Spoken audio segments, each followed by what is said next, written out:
So what's your podcast about? Superheroes. It's a little geeky, but I think you guys are gonna like it. Try not to be too geeky. No, I can't promise that. Should we begin?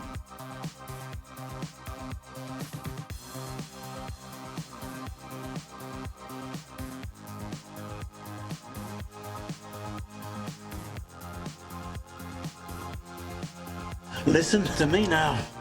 All right.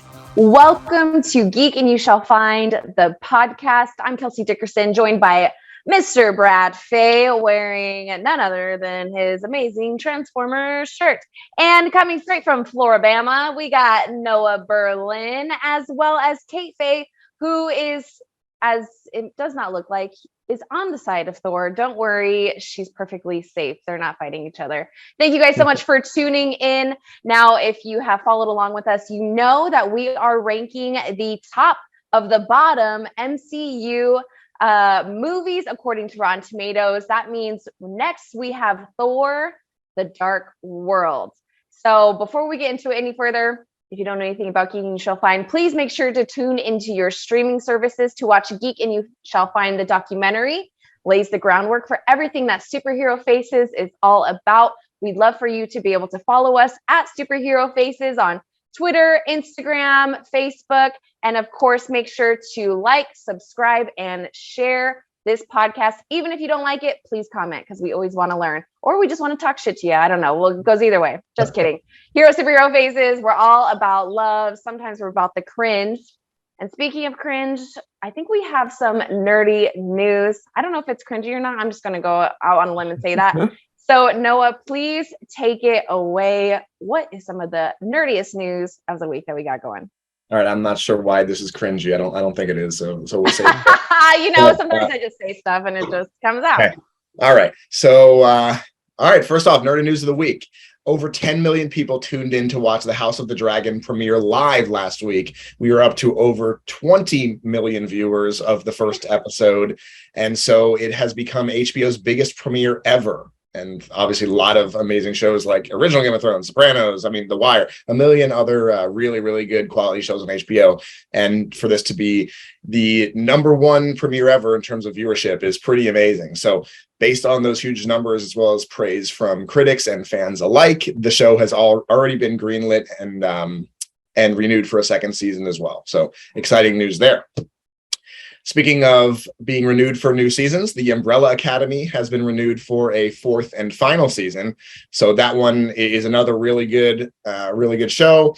And I think that, knowing that they're only doing 4, it really makes it so the story is more concise and we're not worried about just, stupid plot lines and things like that. So coming out right away saying that it's coming back for another season and it being its final, I think is pretty good and pretty exciting. So have you guys been watching She-Hulk? Watch the first episode. We watched the first one. Okay. I shall not be tuning in. You should not be. You're boycotting She-Hulk? No, I'm just not watching it. That's good.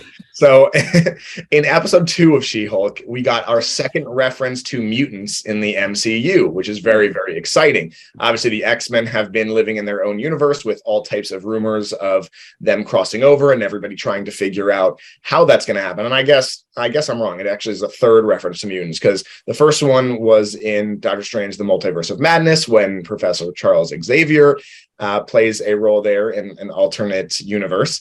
The second one being in Miss Marvel, where, spoiler alert, it kind of comes down to the fact that she ends up being a mutant. That's what triggers her powers, is the mutant gene that she has. And now in She-Hulk, we got our third reference to mutants being in the MCU.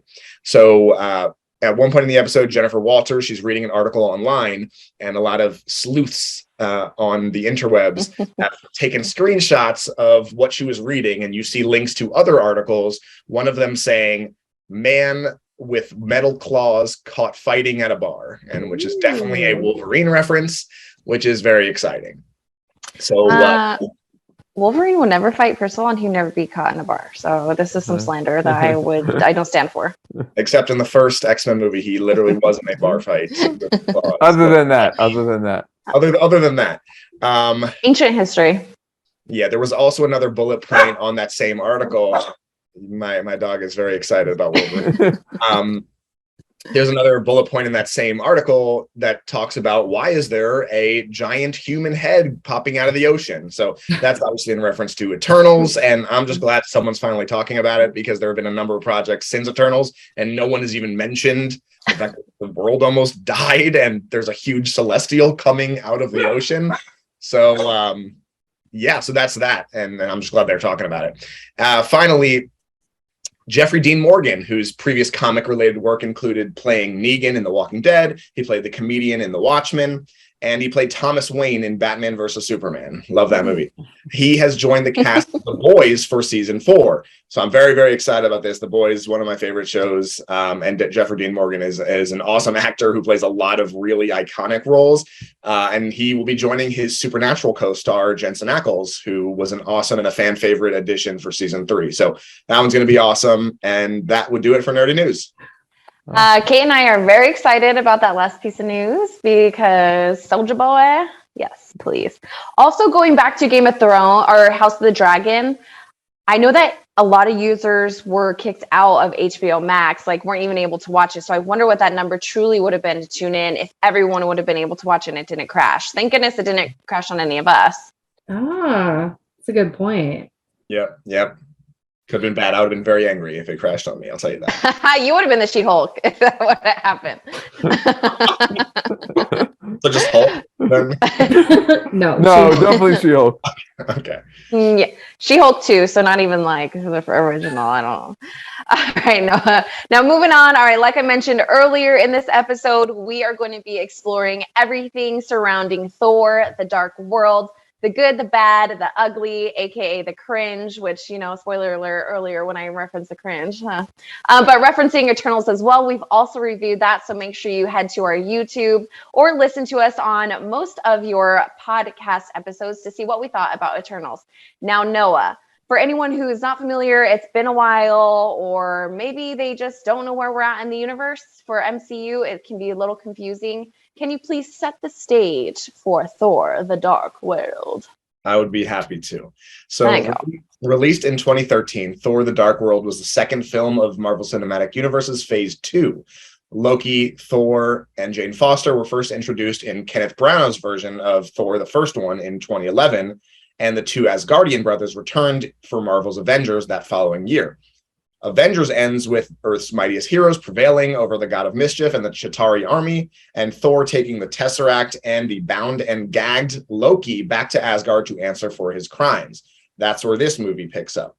As far as its connection to the rest of the MCU and its importance within the Infinity Saga, Thor: The Dark World marks the introduction of the Reality Stone, which is called the Ether in this movie. So obviously, these early movies are all about the different Infinity Stones and introducing them, and then we know what happens with Thanos trying to get them and kill half of the people in the world, which he obviously does.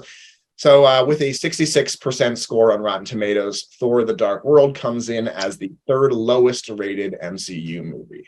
Man, so I guess we're going to explore if we think that it deserves that ranking. It's also really, I'm glad that you note that the ether is the reality stone, because I didn't get that while watching, and I've seen, not all these movies, but a bunch of these movies. So that is a great little Easter egg, which we'll explore some more if there's any more later. But Brad, first, before we get there, let's start with the good. Who was your MVP of this particular movie?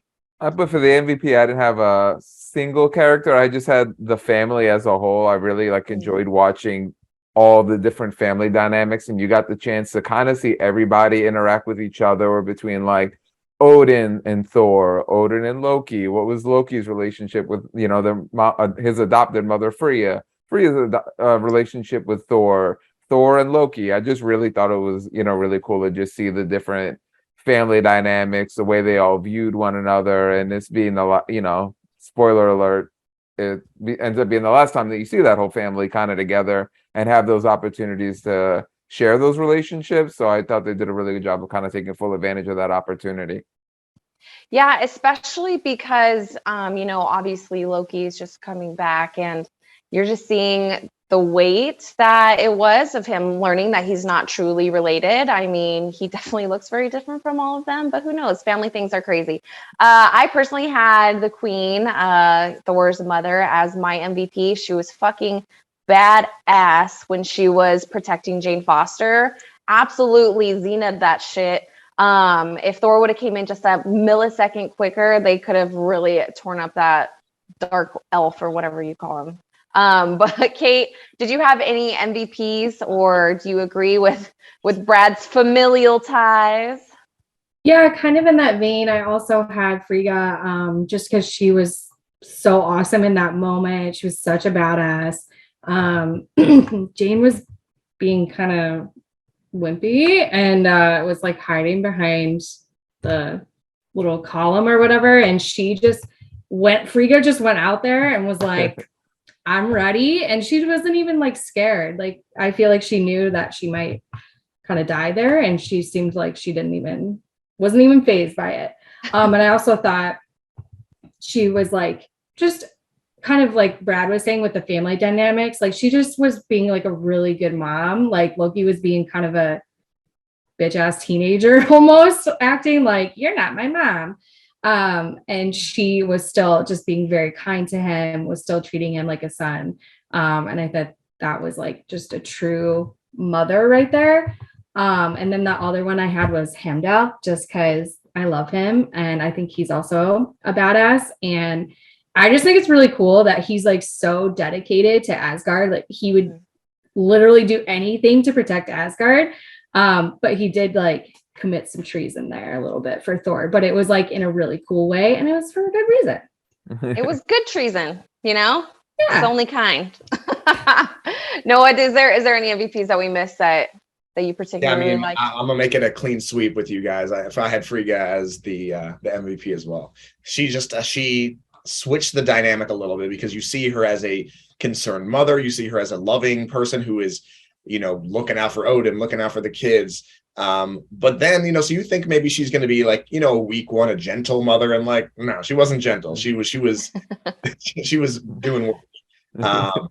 And really, if like that other big thing didn't come in at the exact moment, she was going to freaking cut Malekith's head off. So yeah, she crushed it. And Renee Russo, I think, had a really good performance, and yeah, she's my MVP. I know, it's actually pretty incredible that, I mean, I don't know how much screen time she got, maybe 10 minutes, if that, maybe less, in a 2-hour movie, and she made such an impact. And it's so true. You see her go, she's talking to Odin, she's saying, oh, if I didn't worry, you wouldn't still be alive, to like, this, I'm going to protect my babies, like I'm going to protect Asgard, like the fucking badass queen I am. And it was just really great. He said, after all these years, you're still worried about me.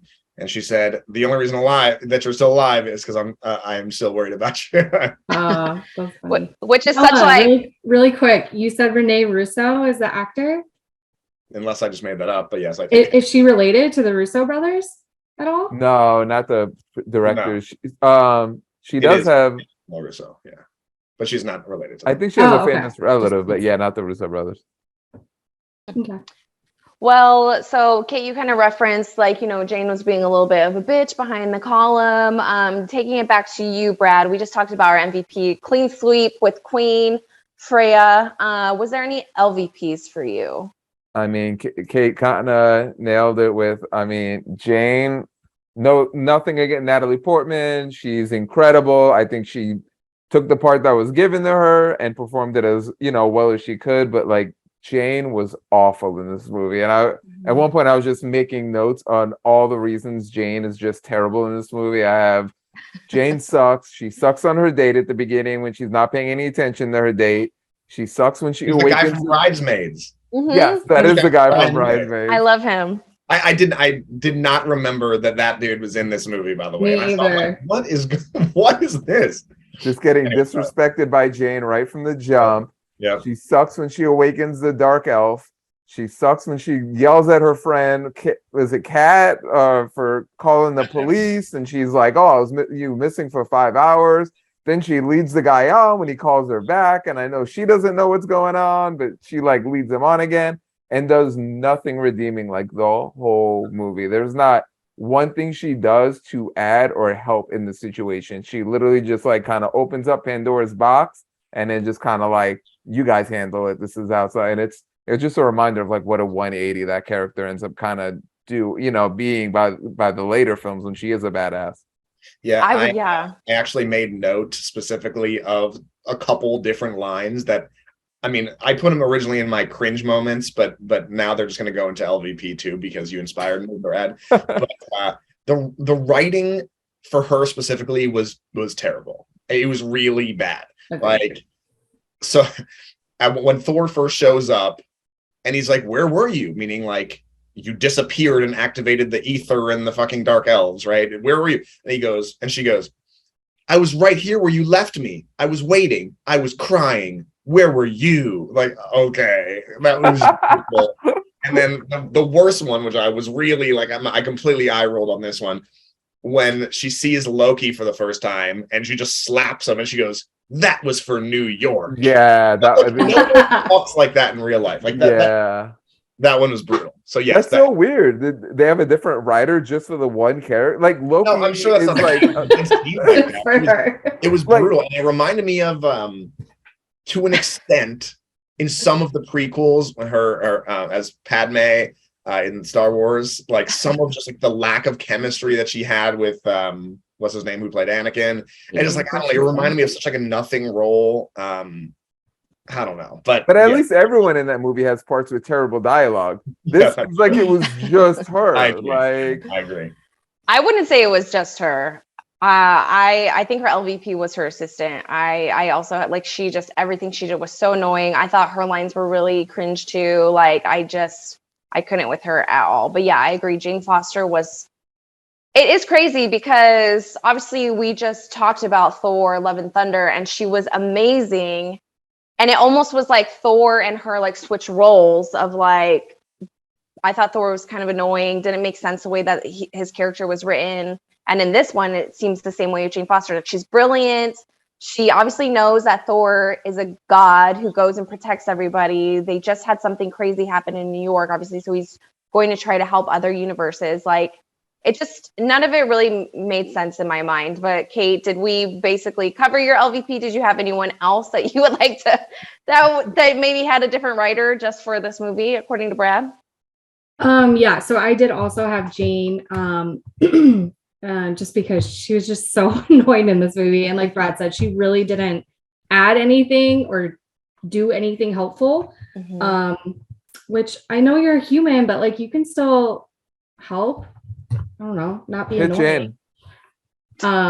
It's almost like they just used her as a really lazy conduit to get this ether to Asgard to make it this whole thing kind of fit together, which is, it's just lazy writing in my opinion. I mean, but a lot that could be said about the entire plot of the movie. Well, I guess you could say about any movie. Yeah, I mean, I think that I have another. I'm sorry, Kate. You can finish.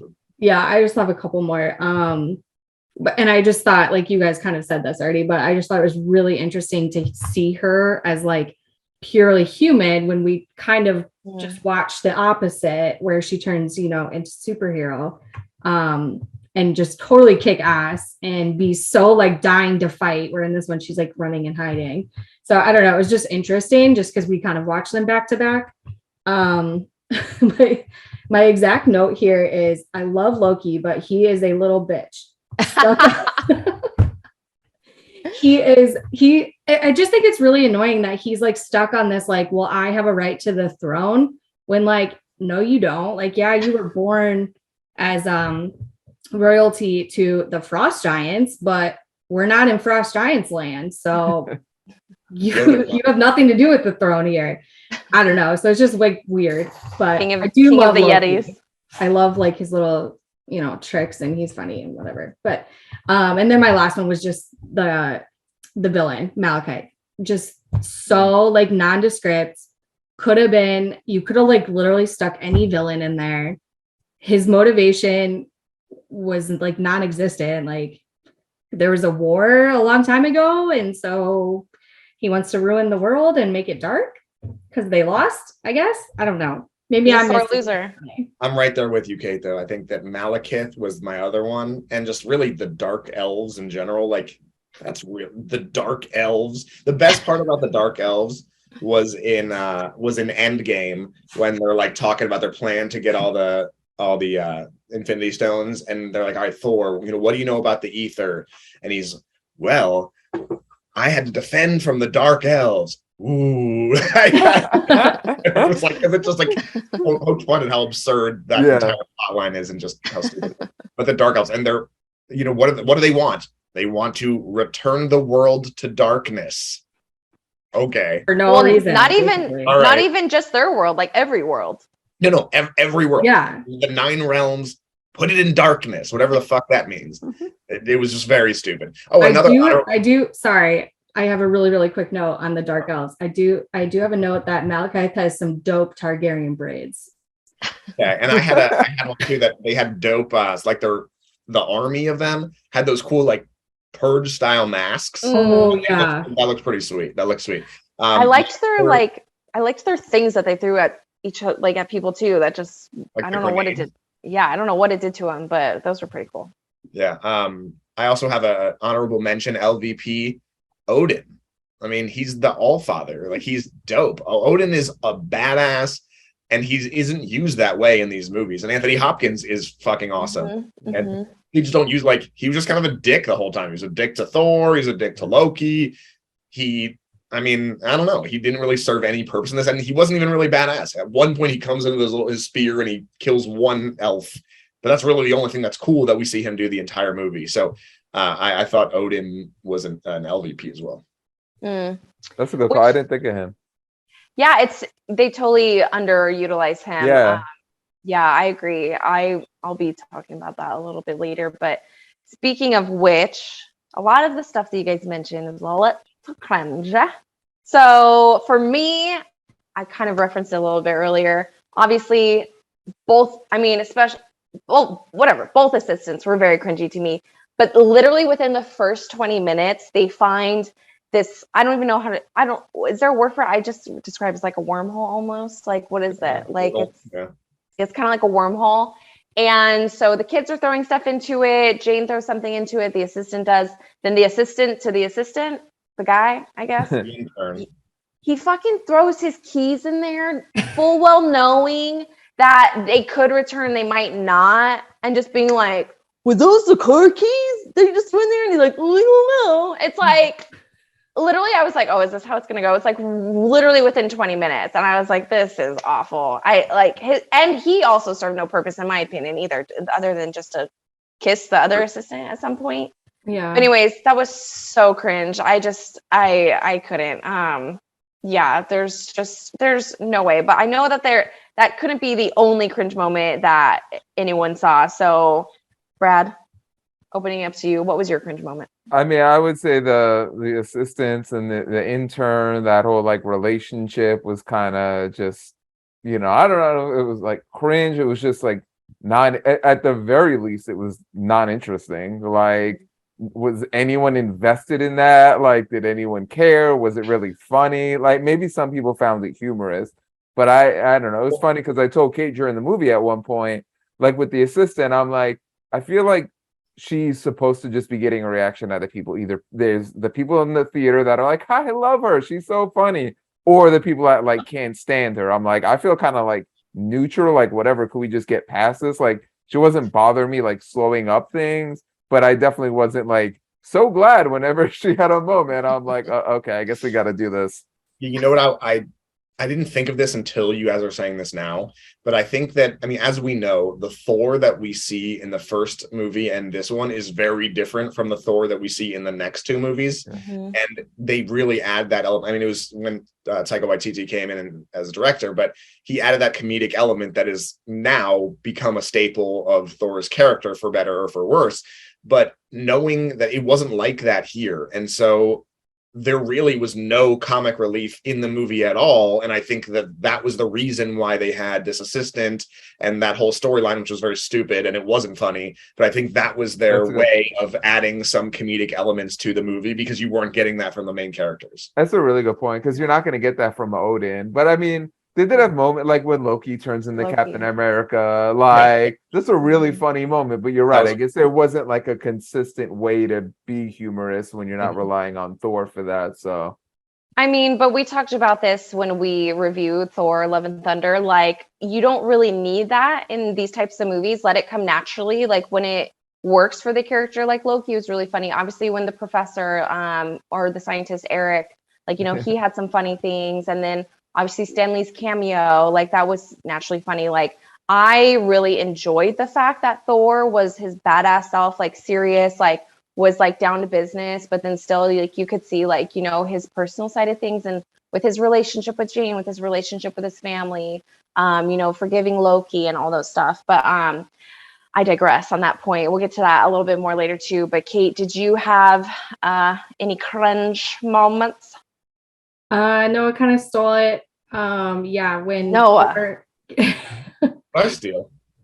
My cringe moment. How It was dare when Thor came back for the first time, and like they him and Jane see each other for the first time, and she like slaps him, and I'm just like, okay, like that's not how you would be. Like you can't wait to see this guy, and so like you're gonna like pretend to be mad at him for a second.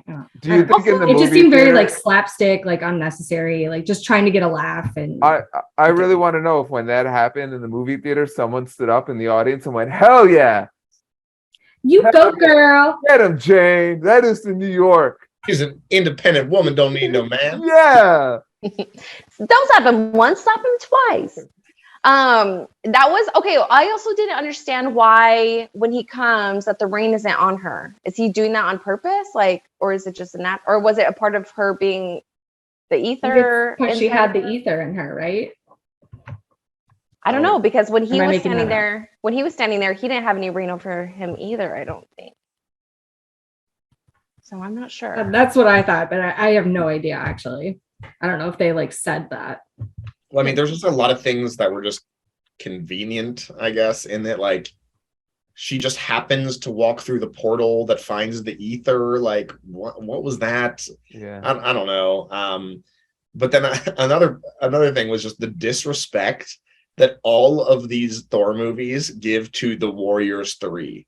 So the Warriors 3 are like Thor's boys. They're like his good friends. They're like his team that go and they fight battles together for a long time. Like they are all warriors. I mean, they're all good and they're all badass in their own right. So you have Hogan, you have Fandral, who is played by Zachary Levi, who plays Shazam also, which is pretty funny. You No almost way. yeah. So Hogan, Fandral, and Volstagg. And yeah, they're like badass, and they got screen time in this. Like they were pretty cool in this. They were helping him escape when they were doing the treason plot and all that. But then it's funny because in the next movie, Hela comes in and just murders them all. Really murders them all. They get no love.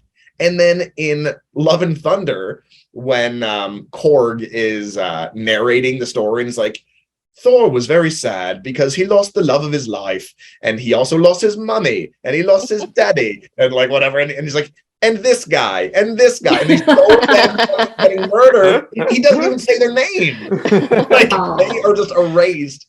Man, I feel bad for the Warriors. No, that was a very great impression, by the way. I think Was that good? Thank you. I was a little nervous to bring up the Yeah. accent. Thank you. That might be, Leyland.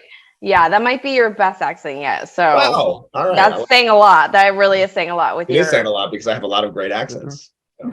truly, and I hope they all come out over the course of time. So everyone, just make sure to keep on tuning in because you're in for a treat with Yes. Noah's accents. Yeah, hit subscribe and I'll throw out some more accents for you. Hit subscribe, maybe you'll see it. I don't know. It's a little We Easter get to egg. 200 subscribers. You're busting out the Bane impression. Listen, 200 subscribers. Well, we could have a contest. You can pick the accent, and I got you. I'll do the whole setting the stage segment in the accent. Ooh. Oh, You heard it here, folks. Get us to 200 subscribers. All right. Well, we're already kind of like going along the lines of things that we didn't really quite like in this movie. Obviously disrespecting Thor's bros. Jane, nah.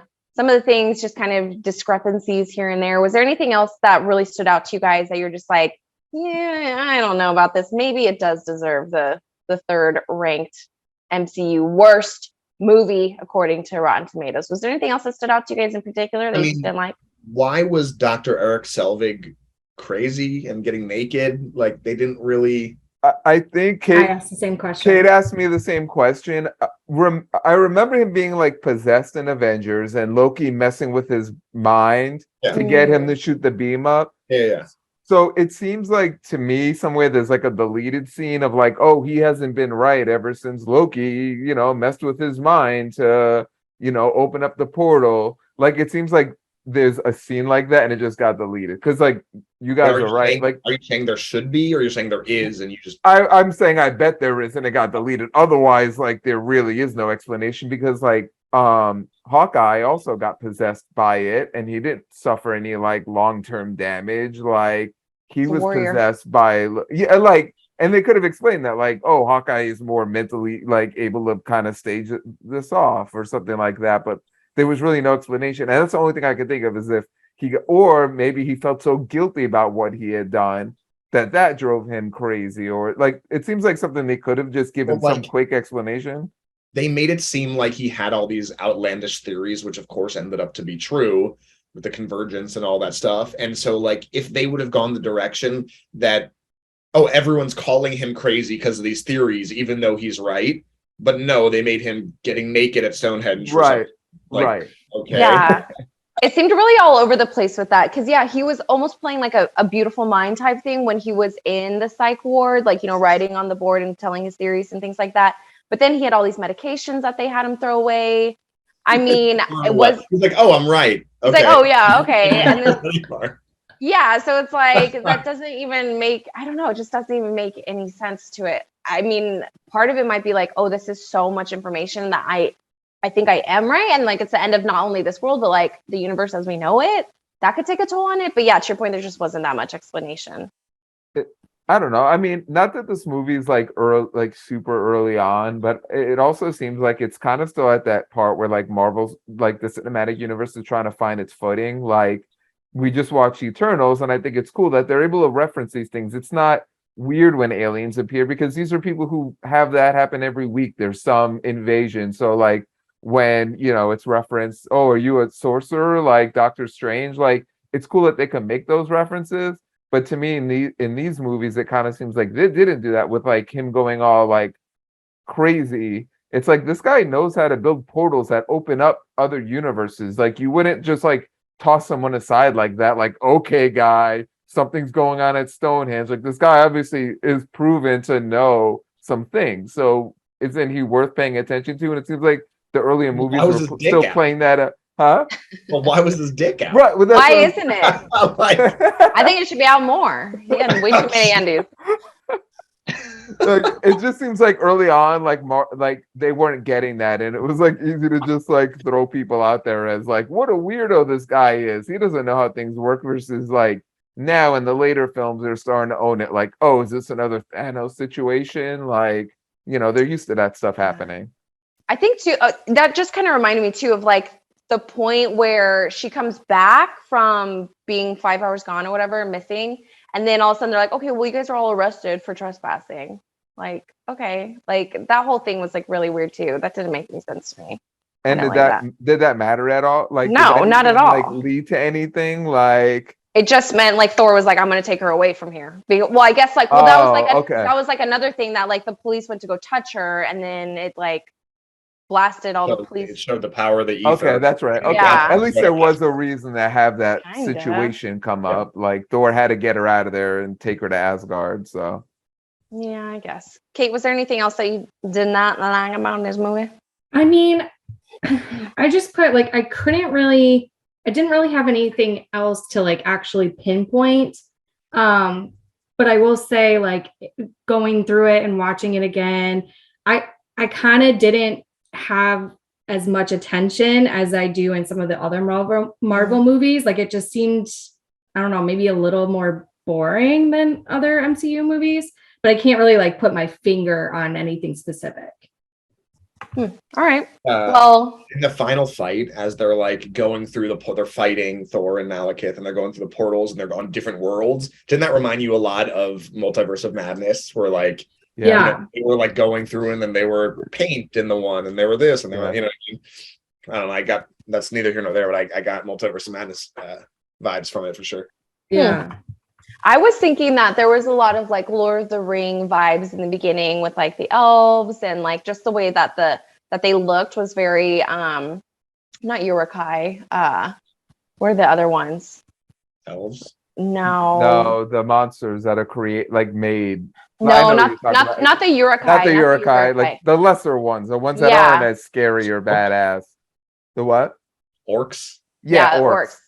Kind of remind me of like orcs, and then like the I had a note about it with like the power of what it was. You're saying like it was like the rings of power. It just reminded me of it. Oh, with the ether and like, so like the ether reminded me of like the ring, like the way that they were talking about it in the beginning of it being and so I wrote that quote down actually because because when we saw this and you see the ether as like a liquid almost, and it goes into their body, like I didn't understand at all that this was going to become a Infinity Stone. I thought it was kind of weird. It's like, okay, that's somehow an Infinity Stone. So I was really paying attention to anything that they were saying to describe it. So Odin is like reading from the book.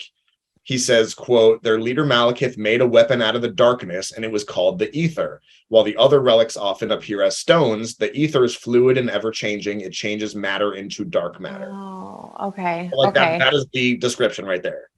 Okay. I don't know. I just thought that was strange. But yeah, like I said, I was paying attention for that just because I wanted to know how this is actually an Infinity Stone or just whatever. That's what I was going to ask you. Like, is there any reason this was a reality? It seems like Thanos more uses the Reality Stone in moments of, I don't know, like Gamora's still alive and like, like tricking Star-Lord, or like, it seems like he more like paints a fake reality for people to believe they're in the reality and they're not. But that really has nothing to do with like the power set of that stone in this movie. Like it's never used for like illusions or anything. I just want to make the light go out of the world. Like there's no connection to me between those two things. Yeah, I think that it's weak for sure. You're definitely right. But I think that what it is like it can change, I don't know, the makeup of reality. And that's how, by using, like, obviously when he's shooting it out, like that's definitely not, but like ultimately it was that power that could create the darkness going into all the worlds in the 9 realms because of changing the reality of these worlds to be the darkness. I mean, I know that's it's such a stretch. Like I could see if they were like, oh, we want to create the illusion that the world is in darkness, but really isn't. Like when Thanos uses the Reality Stone, it's like to make you see stuff that isn't actual reality. So it just, there's definitely like a disconnect between where they took it to where it ended up going. Well, but then that dives into like, okay, well, perception is different than reality. So really, Thanos was changing perception. Reality is like what the elves were trying to change, like actual reality. Exactly. So I guess those can be very interchangeable and fluid. So you could use it either way. That's a good point. Yeah. I didn't really, if they were going for that, they didn't really explain that. No. Exactly. Which is weird.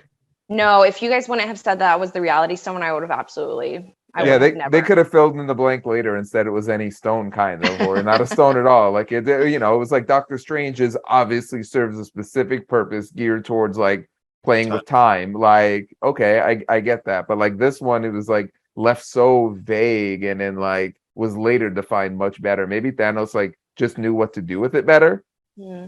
Maybe like they just didn't have it fully formed yet this early. And then they were like, oh, it seems more like that. Yeah, let's just make it fit later. We'll just introduce it and then we'll just see how we need it, how it's going to play out. And this was the third Infinity Stone that was introduced, with the Space Stone being the one from Guardians of the Galaxy. Wait, no, I mean, no, yeah, I think it was just the Power Stone. The Power Stone is from Guardians of the Galaxy, but the Space Stone was the Tesseract, which was first in the first Captain America movie, and then that's the one that comes back a lot later. It's in Avengers again. They put it in. It's in Ragnarok. I mean, that one's in there a lot. And then in the scepter that Loki had, that's the Mind Stone, which then gets broken by Ultron and put into the body that becomes Vision. Isn't this movie before Guardians of the Galaxy though? It is, so I Okay. take that one out. But so we had the Space Stone first, and then the Mind Stone introduced. Those are the first two, and then this would be the third. When did the Mind Stone come in? The Mind Stone comes in Avengers when Loki has the scepter. That's how he takes over. I'm sorry, not the Mind Stone, the Power Stone. If this is That's the before Tesseract. Guardians, Yeah, the Power Stone is it is in Guardians, but that's should be the next one. okay, so this is the second time they mentioned the stone at all. No, this Not is the third stone. But this came out before Guardians of the Galaxy. Yeah. And Guardians is the fourth one. So the first one is the Tesseract. Okay. That's the Space Stone. The second one is the Mind Stone, which was in the spear, and this is the third. Gotcha. Okay. So glad you guys are keeping that together because there's no way that I would be able to. All right, so we talked about some of the negatives. We referenced my favorite scene earlier with, Queen Freya just absolutely kicking ass. But Kate, did you have anything else of a favorite scene of yours? Well, actually, kind of related to that, I thought his mom's funeral was really, really cool, and just done really, really well. Yeah, with all the like candle lights, and then obviously the Viking funeral with the boat, and kind of sending her off, but it didn't go down the waterfall. It just kind of floated off into space. I just thought it was like a really nice scene, and obviously, shows how upset Thor is, and that's really going to play into a lot of his story moving forward. So I thought that was really nice. And then my other one was what Brad mentioned, the Captain America cameo. I just thought that was really funny. I like that a lot. That was a good one. Y'all, I cried. I was like I was texting you guys like, it's a sad ass movie, and I was yours like, why is it sad? I'm like, and Kate was like, well, mom dying, and I was like, There's some deaths. I thought like everyone was gonna get murked. I was like, damn, this is sad. And I was like, God, this is so sad. But yeah, and then speaking of like Jane just being kind of like a stick in the mud in this movie, then she's kind of just standing there, and it's like, you are the reason that all these people died. I'm like, because you just had to go towards this light on this fucking shadow planet that makes no sense. If you saw that, you're not peeking under these rocks to see what the hell is in there. It's lighting up. But anyways, whatever. Those were beautiful. Yes, I thought Captain America, plus him walking backwards, a little booty bump. Great. It's America's ass. It's America's ass. That's right. And we stand America's ass. That's right. Not America itself, but no, just kidding. No. But like, as you say that, Noah, with Captain America right behind you, his shield right behind you. Noah, did you have any favorite scenes of your own? No, but I'll throw a line in there, even though I thought that Eric Selvig being crazy was stupid.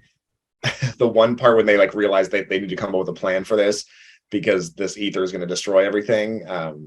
What's her name? Jane Foster says, quote, "The entire fabric of reality is going to be torn apart." And then Selvig goes, "I better get my pants," because he was still naked. And so I chuckled at that one. Much But to my chagrin. that's all I got. Brad. Brad. we're on scenes still. For scenes that the funeral scene, Thor visiting Loki in the cell, and underrated I think was the end scene of Thor turning down the throne, and you get the kind of reveal that it was really Loki on the throne. But I really thought like Thor turning down the throne just kind of. And maybe they just didn't know what to do with the character moving forward after this, which is why they had to go the comedy routine of like, that to me is like the top of his like arc, is like nothing mattered more to him in the first Thor movie than becoming king, even though he wasn't ready for it yet. And now after seeing what it means to be king and having to make those tough decisions of, yeah, we just got to let those other kingdoms crumble. It's not like our fight to fight. And Thor's like, that's kind of not how I want to be. I want to be out there protecting other planets. So I really like, and I was going to pose this question to you guys, like, this might to me be my favorite Thor movie. It's like movie of Thor, like of his character development. Like he actually has like an arc versus like every other movie. He's in there to be funny or he's sad the whole movie and that's it. Like this movie, he has like development. And I don't remember that really being, in the first one, he's kind of like the fish out of water. I don't know how things work. In this one, he starts the movie and kind of ends it very differently and kind of learns things and grows and not like just serves as comedic relief. So I just really enjoyed his character in it. I agree. Like, I know that you guys were kind of saying that was like not very exciting and things like that, but I thought Thor in this movie was excellent. This is the Thor that I want to see in movies. Like he just was so badass. Like also it's some movies like it really varies of how powerful he truly is. Some movies he looks like, yeah, like he can fight and stuff, but like other movies like this one, like it really shows his power and how truly like, you know, he is the god of thunder and like he will come in and just whoop some ass. So I really enjoyed that. And two, it's not like he was totally just monotone to your point. Like, you know, it's not like he was all just very like brave and like just whatever, like I got to do this, da, da, da. Like he did have a lot of layers to him in this movie that I really enjoyed. And it fits his character more. I don't know. Like, I think, yeah, he can be funny and Chris Hemsworth himself is very funny. He delivers it really well, but just having that as his character and like the main part of his character just doesn't fit for me. Sorry, no, I cut you off. What were you going to say? No, yeah, I mean, that's interesting. I just was going to make a point that I like the progression too of, in this one particularly, it was the first time I really noticed that his power set, like he used the hammer a lot more, if that makes sense. Like he wasn't doing, like he did lightning stuff for sure. Like he smoked Malachi in the face and scarred him up. And you know, he did some more lightning stuff too, but a lot of it was like, you know, a slam down with the hammer and then like some residual lightning. But it was really based on Mjolnir and the hammer more often. And then obviously in the next one, which is Ragnarok, the hammer gets broken and Thor is depressed and everything. And someone says to him, they're like, "You're not the god of hammer, you're the god of thunder." And then like from that moment on, you see his powers in all the movies that he's in being very heavily like lightning based. And like, it's not, obviously he didn't have Mjolnir until the end of Love and Thunder, but you see like all this badass like lightning raining down, and like that's a huge part of his power set moving forward. But up to this point, it was more hammer focused than lightning focused. And I just thought that was interesting seeing that transition. Yeah, all of his fight scenes were pretty badass. Like he just really came in hard on this one. Like, you know, in all of the movies, he's very strong. He can hold his own, obviously. But this one, he just seems like very powerful. Oh, I absolutely love it. And you also talked earlier about Hamel? Sorry. Heimdall. Heimdall. Oh, sorry. I obviously am very great with names. I loved, like, you know how obviously the ships like got past him, but the second he knew, like he just sensed it, and he's like running, basically really running as fast as the ship, and then he just goes, whoa, and like I was like, damn. Like I was like, okay, I'm like, all right. That was absolutely badass. So yeah, you're just seeing the power of Asgard and Asgardians themselves, which is amazing. And speaking of, so for our next segment of Unsung Heroes, we mentioned both of mine earlier, like obviously No Pants McGee, he was great. But no, I really liked him. I thought he was definitely an unsung hero. I wish they would have dove more into like, you know, all of his different things and just really didn't put him as like the cuckoo bird without a lot of backstory. But you guys mentioned this before, Anthony Hopkins as Odin. So amazing, such a great performance. I wish they would have made his character stronger in this. His scenes were great, but it didn't really make any sense to me. Brad, did you have anyone to add, or was there anything or anyone that was an unsung hero for you, or that you wanted to see more of? I mean, the more you guys talk about Heimdall, the more I'm like, damn, I forgot how much like I really miss that character. I didn't have him as my unsung hero. I actually had just like the kind of effects team. Like, I really think they nailed it in terms of, you know, like the funeral scene was just like incredible. And like Asgard, like this was you know, a lot has been said about different Marvel movies are a different genre. So you've got like Spider-Man No Way Home is, you know, a teen comedy, and you've got like Ant-Man is a heist movie of, you know, a train robbery. And that's when Marvel really found its niche of like, okay, what genre is this going to be? And then we'll put a superhero movie in that genre, and then this is like a perfect fantasy movie. Like they really like captured everything beautifully, and you know, the funeral scene and just being on Asgard. Like I think everything like visually, like aesthetically looked beautiful, and so I think the effects team nailed it. It's interesting that you say that, because we just got off of, obviously last week we took a break from the MCU to review the first episode of House of the Dragon, where we were talking about some of those scenes were a little like, very CGI. I agree. This was very like, obviously in Lord of the Rings, so another reference to Lord of the Rings, like The CGI, like you can tell it's CGI, but it's so beautiful and so otherworldly. I agree. Everything looked actually really real, except for like some of the Dark World stuff to me. But some of the background scenes were absolutely amazing. Noah, did you have an unsung hero? Yeah, I think there's a lot of them. Heroes? I think Sif was really, this is her best movie by far. And they really kind of lay the groundwork of a potential relationship, maybe. They want Thor to be dating her. She was a badass. Jamie Alexander did a great job, I think, with the minimal amount of screen time she had. So I would have liked to see more Sif. And it's just weird, too, because it does seem like they're building up her arc to become a more integral part, whether it's in a romantic relationship or however they're going to use that. And then she just disappears. Like, I'm pretty sure she wasn't even in Ragnarok at all. And then she makes an appearance again in Love and Thunder, but it's kind of just like a throwaway. And there's not really much to what she's doing because essentially Valkyrie has taken on that role now in the next ones, right? And so it's kind of weird. And it's I think, a missed opportunity because I like the actress. I like the character, and they just really do nothing with her after this. But it was promising in this film, I thought. Like you said, I mean, Odin, I didn't like Odin in this movie, but I love Anthony Hopkins and I love the character of Odin. So I would like him to be on the screen more, just so we could get more of him. And then, all of our MVPs, Frigga. I think we could have liked seeing Renee Russo a little more too. So those are all some unsung heroes for me.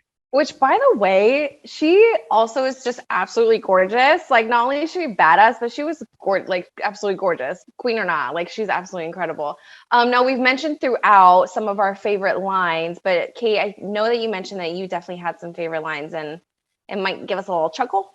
Yeah, I just pulled out I know I referenced the Captain America cameo, kind of. It was Loki turning into Captain America, but I thought his quote was really funny. Well, let's see. I'll try to do it as like Chris Evans. Let's go. See how this goes. Subscribe, though. Subscribe. Okay. You don't do these. All right, you guys. Kate doesn't just do these. This isn't just for free, okay? If you don't subscribe, it's going to go blank and you can't hear it until she's done. We're going to have our separate site, Only Accents. That's what it Onlyaccents.com. Okay, so Loki as Captain America. I can feel the righteousness surging. Hey, you want to have a rousing discussion about truth, honor, patriotism? God bless America. That was incredible. Kate. Incredible. No, I think she's taking your spot. Hey, she can have it. Wow. that was crown off real quick. Yeah. He's like, I'm no compet. He's like, no, I can't even hold a stick. Good. No, that I really like that part. A lot of times scenes like that can come off like really weird, but I really loved it. I thought it was great. Noah, did you have any lines that you didn't already say? No. I mean, the one about what's his name needing pants was funny to me. All the other lines were kind of cringy. I didn't really think I did like that one a lot. I mean, just going back to I don't know if it was, I don't have the exact quote, but the scene where Thor visited Loki for the first time and Loki looks all, regal still in the cell. And Thor's just like, that, no more illusions. And then you see he's like freaking broken. Yeah. He's sitting in the back. He's like all messed up. And you just see like how he actually was. I really think that scene and that reveal and the dialogue there was really good. And just the fact that, they are brothers. He knows his brother. They grew up together. I mean, just because they're not blood related doesn't mean that they're brothers. And that really highlights it right there. Mm-hmm. Brad, how about for you? The line I had, because I was so done with Jane already at this point in the movie, that when she goes to Asgard and Odin says she does not belong here in Asgard any more than a goat belongs at a banquet table, I was like, thank you. Get her out of here. Odin gets it. Also, like the goat reference, like Brad was like, it's about time there's a goat reference. And finally. So I just thought like Odin was kind of giving a nod to the viewer of like, yo, I feel your pain right now. Like, let's get her out of here. Also, like, if this was Thor, Love and Thunder, we absolutely would want goats at the banquet table because those goats were our MVPs. So speaking of Thor and goats, and specifically those goats from Love and Thunder, I had a little error that needs to be corrected, I guess. A friend brought it to my attention that the reason for that, they were always going to have the goats in those scenes, but the concept of the screaming goats was all because one of the people that were putting the movie together, I don't know, producer or whoever, is a big Taylor Swift fan, and they had those like the goat remixes of the different songs are on YouTube back a few years ago of the goats screaming being like going into their songs, and I want to say it was Trouble, the Taylor Swift song. Yeah. Screaming in that, and they just thought it was so funny that almost as an inside joke they then made the goats be screaming throughout this movie. So I thought that was very funny and a little Easter egg that I didn't get to say in the other episode. Shout out to Ali G. Thank you. Ali G. I was gonna say you didn't even have to say He's who it was. Taylor Swift fan. I was like, Yeah. I'm actually surprised that we didn't say that, because I had that in my head to say, like, oh, it's like the Screaming Goats, like that they did the remix over like the video. And I thought, I don't know, I guess I just thought everyone knew. But let's give her a shout out. She does have a Taylor Swift Instagram page. I can't think of it off the top of my head. Does anyone know it? So we can give her a little shout out. You know, it's Shit, I was trying to be all nice and we're like, I know that's a good friend of you. No, but Ali G, she's good. That's good. She's good. Kate is looking it up at the moment, so you guys sit on the edge of your seat. I know that you guys want this. Okay, it is Capture It, Remember It _TV. Perfect. V as in voice. There you go. So I mean, this line could go either way. My favorite line, I don't know. I think it's only because Anthony Hopkins is saying it. It doesn't fit for Odin's character per se, but I just love Anthony Hopkins. But when Thor is talking to him, I can't remember what scene it is, but he's like, "You must think I'm bread needing to be buttered this much." I was like, it's just such like a dad thing to say, and I was like, so it's like literally on the borderline of like, do I love this or do I hate this? Yeah. But I gotta write it down. Now, before we get to where we think that that this particular MCU movie deserves to be ranked, and just our overall thoughts about it, were there any other positives that you guys wanted to take away from this? Obviously, I kind of mentioned like there's a lot of Lord of the Rings references. For myself, I really like that. Obviously, Thor was very badass. Personally, it really warmed my heart to see a Stan Lee cameo. Yeah. It just was, I'm just going to miss those so much. It's just not the same without them. So I just really loved that. He said, "Hey, give me back my shoe." as Eric is just doing all this like otherworldly science that no one will ever be able to understand. But was there anything else that you guys really liked and it stood out to you? Kate, I'll start with you, since you were the MVP of finding that amazing Instagram for all their Swifties out there. I know Brad talked about this, so I'll just echo it and keep it short. But I thought the theme of family in this one was really interesting because obviously it helped develop Thor's character a lot, and it was just really interesting to see.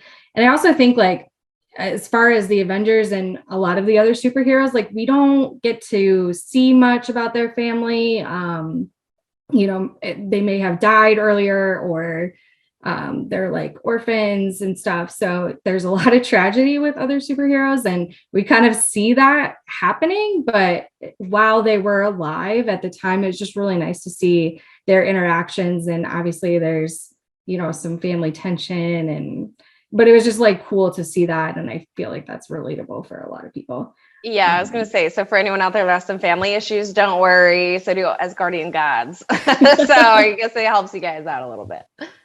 Yeah. And then the other thing we already touched on also, and just thought it was really interesting to see, to like go back, like almost in reverse and see the difference between Thor's here, because he is so much more serious and more what I think Thor is like. Whereas not as just jokey and funny, like he takes things a little bit more seriously and is really, you know, focused on the battle and the task at hand and his relationships with his family and Jane. So I just liked all that. And like he's so smart in this movie too. Like he comes up with the idea of like being like, okay, like if we are able to get out of here and take her to this elf king, whatever, I don't even, whatever, mesothelioma, I don't know, like whatever his name is. And he's like, Okay. look at this whole plan. But like, in addition to like them putting him as like a joke in all of these other movies or like the later movies, like they also make him really dumb. Like, and it's just, that's not who he is. He was supposed to be the king of Asgard. Like, His plan was really stupid. who wasn't? How was he supposed to know that they could like all come collect together? Like, He like planned ahead. He planned for like He the brought fake the out. weapon and gave it to the villain. to destroy it. That was the only way to be able to destroy it without potentially And losing. he failed. Okay, but like also, well, Other than yeah, that, it was a didn't good work. plan. He went to the home of the villain. The villain didn't have to go and find it. They literally went to his home and was like, here, take this weapon that you've been wanting. I think That's she's talking not- about the like escape plan, right? No, she's talking about when they went to the dark world or whatever that, like, which they don't even say the name of the plan. I guess he lives on the dark world. Ooh. Okay, well, the plan leading up to that. Okay, if it would have worked, it would have been brilliant. How was he supposed to know that it just automatically collects itself like little cockroaches coming all together in the air? Like, that's not. We're not going to talk about that part. I see what you're, Thor is definitely smarter in this movie than he is the movies to follow. We can all agree on that. I got Thank you, Brad. Thank you very much. I appreciate that. You're like, I don't agree with you, but okay, I'm just going to say that. All right. Any other positives for you, Noah, besides the No, I feel like we've been overwhelmingly positive, Yeah. which I don't think this deserves. So I'm not speaking anything. All right. So unless Brad has any more positives, then let's just get right into it. Why do you guys think does it deserve? Okay, so does Thor: The Dark World deserve the hate to be number 3 on MCU's worst movies? I personally don't agree. I actually liked this one better than Thor: Love and Thunder personally.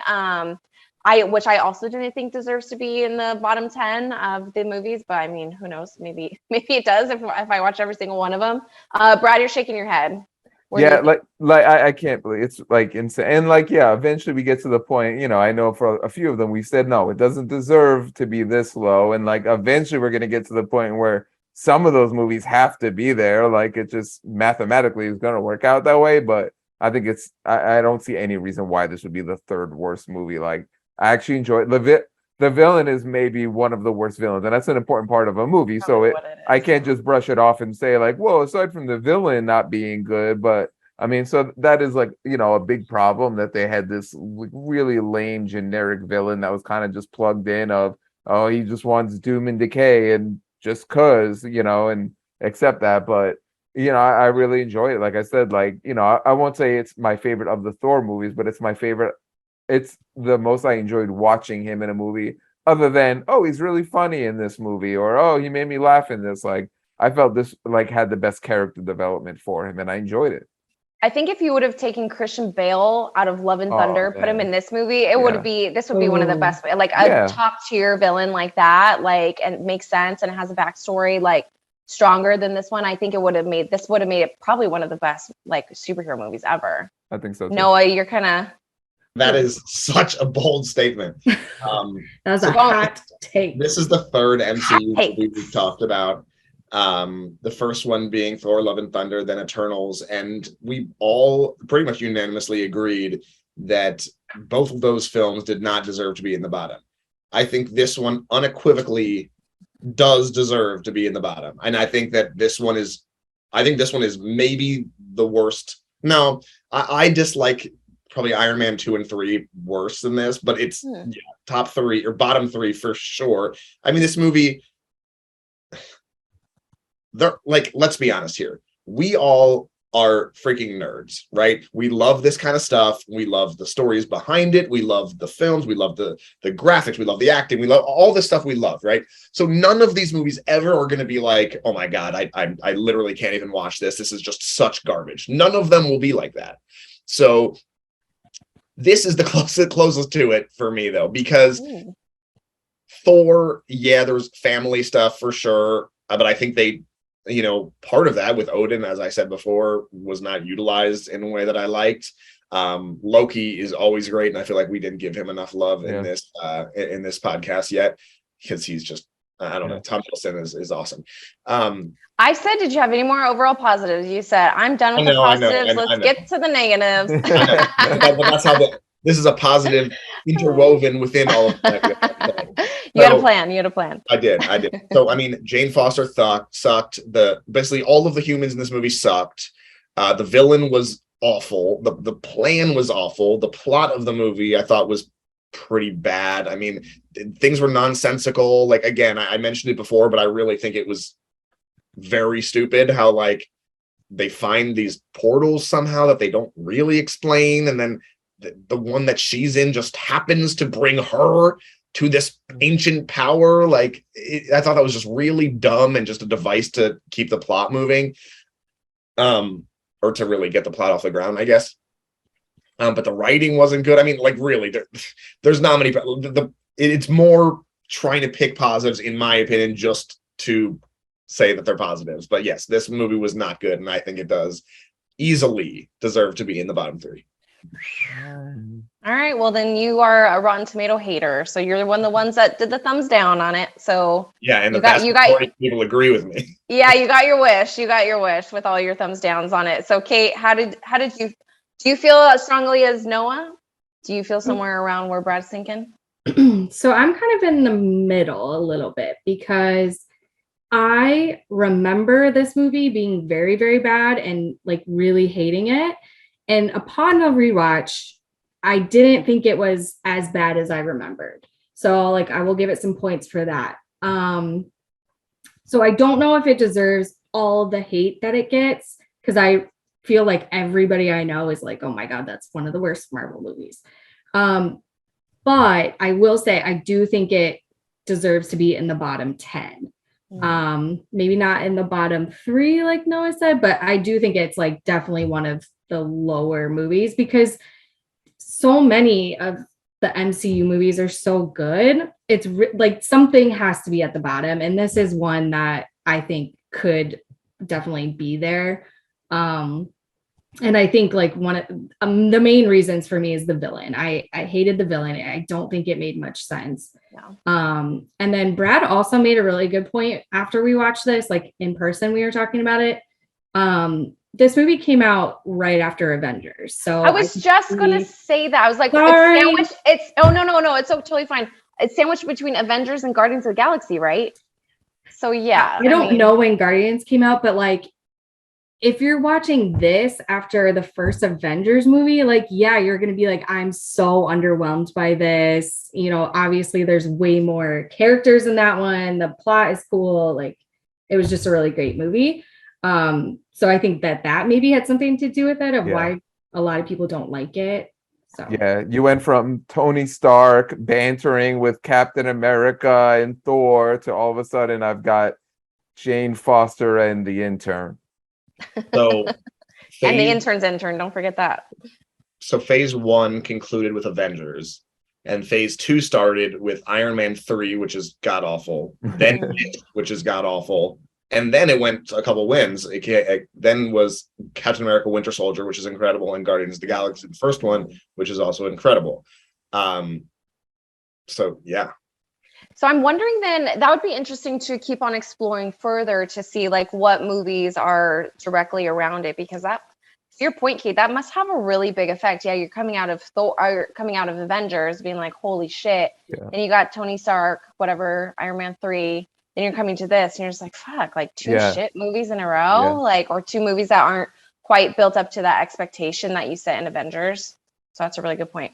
So I guess like, I mean, I don't know. I don't think it deserves. I was very entertained by it, but after talking, definitely there was a lot of low points for me. So is there anything else you guys would like to discuss that we haven't hit on before we give a little tease of what we're going to be talking about next week? Oh, Easter eggs. I almost forget the Easter eggs. I always forget the Easter eggs, even though I was very great at hunting them as a child. So before we get into where do we go from here? I don't know if we have anything for where do we go from here. But I've got a really quick Easter egg. Something I just thought was cool is the rock creature that Thor and them fight at the beginning of the movie. That was actually the first ever villain that Thor fights in his first ever comic book appearance. So I thought that was like a little cool Jack. Like I knew right when they were fighting this rock creature, I was like, that looks exactly like a Jack Kirby character. So I looked up like I'm sure there's some backstory, and then I saw like first appeared in the comic books, and I was like, oh, that's Thor's first appearance. So it's the Stone Men of something or other, some planet. They're like the Stone Men from Saturn, and so that's a cool little. Stone men go to Saturn. Women go to Venus. Or men go Cronins. They can also go by Cronins, but that's the race that Thor fights in his first ever comic book appearance. So I thought it was cool that, you know, one of them gets a little spotlight here in this movie and gets his ass kicked, and we move on. I was gonna say, can you like the fact that what was that? You got his ass kicked real quick too. Yeah, like uppercut, freaking exploded him. everyone's all like, yeah, you're gonna really just really hate that like this rock guy comes out. You guys are gonna really be sad that you're trying to come here, and then all of a sudden like he just gets obliterated within 0.02 seconds, and then they're all like, oh shit, like okay, yeah, we give up. Like that was like your diamond in the rough, and like that was your ace in your pocket, and you're like, all right, yeah, like all right, he just got obliterated. Yeah, he's a fucking rock. What are you talking about? Anyways, so is that the same race as like his bestie in No, Korg, no. No. All right. Similar sounding, Cronins, Korg. You know, I could see it, but they seem to be a little bit like larger. It kind of reminded me of another popular like Jack Kirby like comic book is what do you call the Easter egg head statues? You know? Oh, from yes.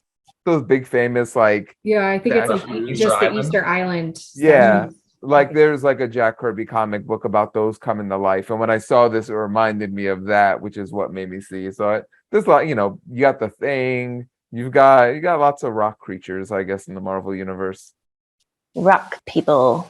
Noah, did you have any Easter? I think you mentioned your Easter eggs earlier, but was there any that you didn't touch on, or that you want to expand on?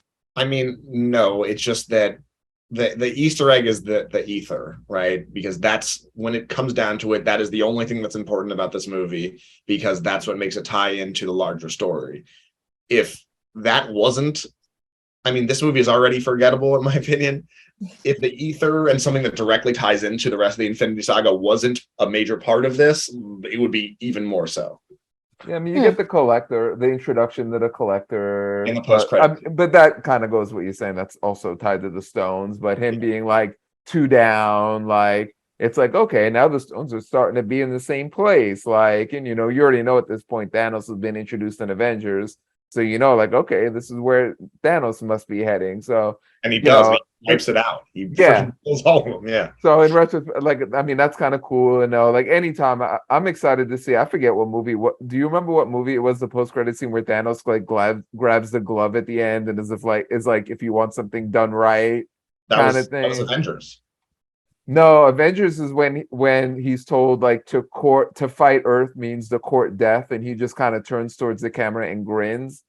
That he doesn't have the glove in that scene. Oh, then maybe it was Guardians.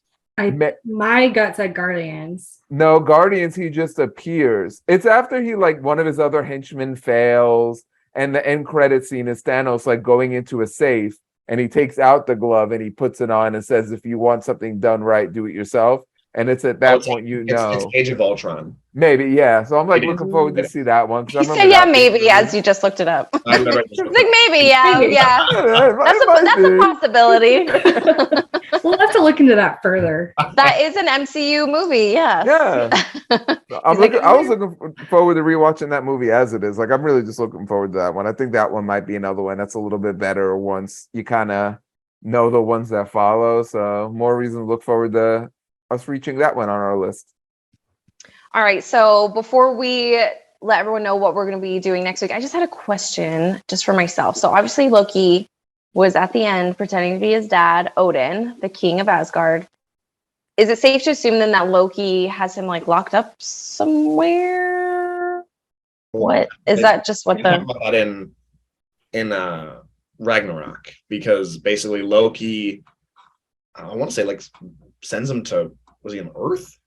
I'm trying. Oh yeah, he's inside someone else's like body or something. He maybe sends them away, and because of that, because he's away from Asgard, because like all of these Asgardians, they get their power from Asgard. And so when Odin has been away, that's how he dies, and he fades off into dust in Ragnarok, because Loki sent him away and he was gone from Asgard that long. So that's why Thor was pissed off at Loki again for basically killing their father.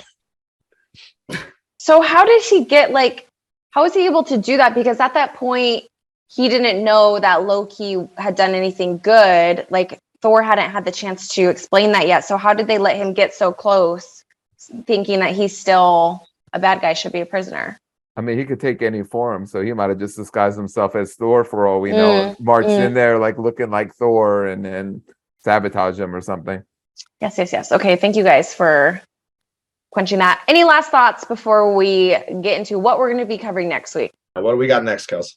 All right, you guys, thank you so much for tuning in. Next week, we're going to take another break. I know, 2 breaks in 3 weeks. We're so lazy. No, but we're just so excited because obviously 3 of us are huge Lord of the Rings fans, or at least I am. Maybe I think Brad is. Noah, are you a Lord of the Rings fan? I enjoy it. Noah likes it. You guys like it? I love Lord of the Rings. Kate has actually not seen Lord of the Rings, so this will be very interesting. Rings of Power comes out this upcoming Friday, September 2nd. So we'll be watching the first 2 episodes that drop on Amazon Prime. Let you know our thoughts. It'll be really interesting for someone who is a huge LOTR head and a few mild fans, I guess, according to you guys, and someone that has never seen it before. So please make sure to tune in. Like I said earlier in this episode, please make sure to follow us at Superhero Faces on Twitter, Superhero Faces on YouTube, as well as Facebook, and at Superhero_Faces on Instagram. Like, share, comment. Please help us as we are trying to spread the word and spread positivity through superheroes and through pop culture. Thank you guys so much for tuning in this week. We'll see you right here next week for Lord of the Rings, Rings of Power. See you then. Bye, guys.